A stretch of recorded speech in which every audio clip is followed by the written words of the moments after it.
ए अब रखत नहीं जाए के बा लेट होता। क्या इतना हबड़ाए रहते हैं? अरे का करते रे ऊपर रे?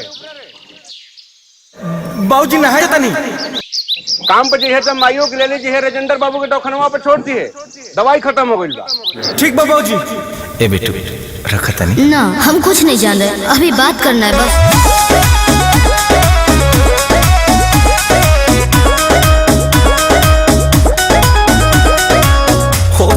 लेट बेटू जाए के बा काम पर, छोड़े के बा माई के दवाई के दुकान पर।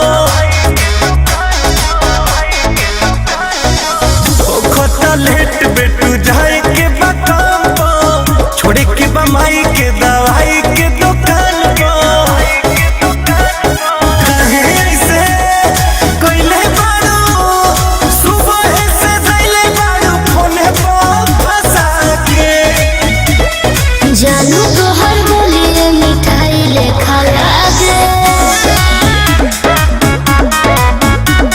सारा खुशी फेरबा करे जाए करागे। जानू तो हर बोलिए मिठाई लेखा लागे, सारा खुशी फेरबा करे जाए करागे।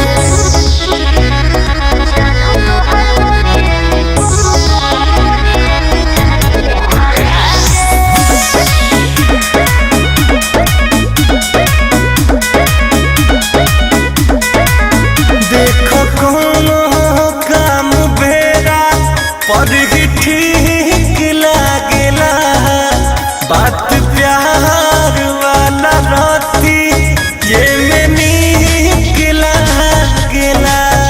जब छावला देखावे मजनुआ हो, थोड़े औरी बतियावे मजनुआ हो। मान जाए ना गोलियां हो, ना मान जा कि मनो पापा से पीटा बाकी। अरे जानू तो हर बोलिए मिठाई लेखा लागे,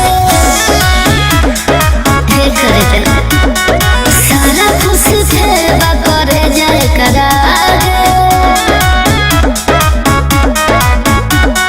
जानू तो हर बोलिए मिठाई लेखा लागे, सारा खुशी फेरबा करे जाए करागे।